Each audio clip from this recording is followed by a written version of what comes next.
Welcome back everyone to the Sim Racing Show, your one-stop show for all of the news in world and sim racing. Starting with some breaking news, hot off the press, F1 Manager is cancelled. The F1 Manager series has been cancelled. Unfortunately, it's something I predicted years ago. I loved the first version of the game and I was shocked, so disappointed when I saw their plans for the second year with no meaningful updates and they stopped support, and the writing's been on the wall because they just have not progressed that game nearly enough as was needed to make it the football manager of sim racing. It is so disappointing. Their strategy of just giving influencers a load of gifts and not actually partnering with kind of like that hardcore community of simulation fans was really bizarre. So more on that later, but let's get back to the main sim racing show. Assetto Corsa EVO, Gran Turismo 7, Raceroom, lots of the big sims releasing new features. I want to start with Assetto Corsa EVO. And a really exciting feature, actually. So much heat about this game at the moment, coming out in early access in January. Players are going to be able to configure cars as we would in real-world showrooms. So we're going to be able to select features like engines, wheel sizes, optional extras, and it's going to be on all dealership configurations for every vehicle. So you are going to be able to choose stuff like the fuel type even and the sunroof. This should address the issue of racing games where you get duplicate cars, because here you'll have slightly different variants for every car, and they will actually impact performance, we understand. So features like wheels will affect handling. If you choose a sunroof, it will affect the rigidity of the chassis. And because the career mode is meant to be quite flexible, so you can earn credits by doing what you want to do, you can kind of hopefully live out your racing dream in Assetto Corsa EVO. So if you want to have a range of cars from a certain manufacturer, or you just want to save up for a hypercar, you should be able to do it your way. Really excited about that. Let me know what you think in the comments. Raceroom's 2024 DTM car pack, by the way, has finally been fully released. Many delays on this, but the free-to-play Raceroom now has all of DTM. Lamborghini has joined Raceroom for the very first time. They brought the Huracan Evo 2 GT3 with the new liveries, and the McLaren 720 SG3 Evo has also come. The whole pack is available, I think, for $21. I was just with Lamborghini in the Super Trofeo World Finals in Circuit de Jerez in Spain. Incredible cars, Lamborghini. So going to show you lots of that on the channel coming up. New tracks as well. Oschersleben and Zandvoort are available, but Oschersleben has been rebuilt using laser scan data, while Zandvoort has been, they say, comprehensively overhauled. Interesting pricing structure. Remember I said free to play? Zandvoort and Raceroom $724, whereas Oschersleben right now is $325, so cheaper than iRacing. Free-to-play entry, different business model. iRacing still the king though, I think, at the moment. GT7 update is finally coming. It's been so long. They skipped a month. Kaz has apologized it's coming late. He's teased 5 new cars for the November update. I'll let you know what the cars are, but there's some more important stuff coming here. So it seems to be the Porsche Mission X, the Ford Escort RS Cosworth, which will be popular, another Suzuki Jimny, even though we just had one, Porsche 911 Turbo S, and a Skoda 1100 OHC seem to be on the way. But the biggest thing, aside from the cars, is the PS5 Pro update. So this patch should bring the update, and I've made a video explaining what I want, basically bigger grids on PS5, meaningful graphics, not just ray tracing. We'll see what they come. Speaking about PS5 Pro, F124 has received a bespoke graphics update. So now you can play at a 4K resolution with ray tracing in quality mode, and you can do it at 120 in performance mode. You can also do 8K at 60 FPS. So Codemasters really flexing the muscle there. And they also released another update, just absolute mad lads, which improved the visuals on all formats, not just on PS5 Pro. So that's on Xbox, PC as well. Advertising, hoardings, lighting, higher quality reflections. So pretty crazy there. F124 leading the charge. It's been nominated for Game of the Year at the Game Awards. Let me know what you think about that. Automobilista 2 update has been revealed, which includes Lamborghini DLC. By the way, more people play Automobilista 2 than F124 on Steam. Did you know that?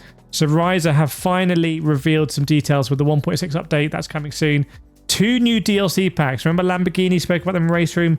Also coming to Automobilista 2. Lamborghini Pack Part 1 includes the Hypercar, the SE63, Huracan GT3 Evo 2, the Super Trofeo Evo 2, and the Lamborghini Veneno Roadster.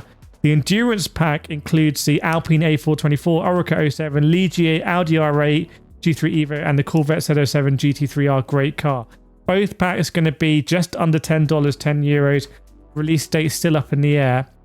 As well as the paid for DLC on Automobilista 2, we're also going to get 6 new car models added to the sim just as part of the update, including the Audi GT3, Audi Quattro V8, an open-top Corvette, and a Corvette C8 Z07, which should be pretty fun. New tracks we think coming as well, but no details on that at the moment. But the sim physics will be releasing will be getting another overhaul. So AMS2, a lot of people playing it, highly rated in VR. Interesting to know there's a big community there. Crew Motorfest. So this is an exciting one. Crew Motorfest has finally revealed those, released those open world police chases, which is part of the year 2 pass. So you can now go around and take people out. I think it's a fun addition to the game. I think it's a cool thing to do in Season 2. Obviously, they've got the new island as well. It reminds me of stuff like Burnout, Need for Speed Most Wanted. Those sort of games have fallen out of favour in the open world space for festivals. I much prefer the grittiness of like street racing, takedowns than festivals. So yeah, I like what the Crew Motorfest is doing here. There is a playlist you need to do. Once you've done that, you can just go in the open world, do police chases, and you can hunt down 21 rivals in dynamic traffic-fueled events, they say. And they got some specific police vehicles. Police sports cars always look cool, right? Now, Japanese Drift Master. This is a new one here. It's a promising game from Polish developer Gaming Factory. It was set to release within 2024 with a demo, but I think it might be released a little bit later now.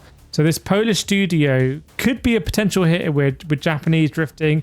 Really hot area. Now it looks like it's going to come out in spring 2025. But they have released a new trailer which reveals a Tokyo-like area, and a bit like Tokyo Extreme Racer, they've got official licenses, Nissan, Subaru, Mazda, and the visuals not looking too bad. This could be a sleeper hit. Keep an eye out for this one. Could be a sleeper hit. Now, turning to F1 Manager 24, yes, they released in their public statements. I think it seems that they've cancelled the license. They just haven't sold the copies. What went wrong with F1 Manager? So I was so excited about this game when it came out in 2022, if I remember. I created some massive guides for it. I was creating so much content, how to do ERS, how to glitch the game, how to win with like Nicholas Latifi and all this kind of stuff. Really fun game for a first series. What we definitely wanted, we wanted to create a team. We wanted to be able to change teams. We wanted a better sort of junior driver formula, and we wanted a little bit more kind of in-depth gameplay. Wanted to remove the really cheesy mobile kind of setup mini game that had no reference to reality, and just go a little bit more into sort of sim. They didn't do that. They basically cancelled support for the first game, which was a disastrous move. I made a video on it, then they reversed it and said, okay, we'll keep supporting it. And the second game that came out, F1 Manager 23, when they had announced it, didn't have any upgrades, and it was full price, and I slated it. I was like, this is not going to be worth the upgrade. Seems like a bit of a cash grab. They then backtracked on that and said they were going to add a couple of features post-release. So it was good they were listening. And then the third game came out. They released it at a cut price, and has been received better than the second game. But again, cut price release, just didn't have the depth we were expecting. Their marketing has been weird. The people they've got to promote this game and market this game seems to be all about launch, but they haven't sustained it, and it's a real shame because that's a game I would have really enjoyed playing for years and years to come. Hopefully they're going to open it to modding or something like that. There are other management games in the space. GT Manager, I've done some stuff with them before. Motorsport Manager is the king as well. Let me know what you think about that. So a sad one, a demise here. Also Le Mans Ultimate, I've read the public statements there. It's really not looking good for Le Mans Ultimate, so I have more on that in the next sim racing show. Also available now on Spotify. So go check us out on Spotify, Sim Racing Show. Subscribe there as well, so you can listen on the train or your commute or whatever. And please subscribe, and I'll see you next time.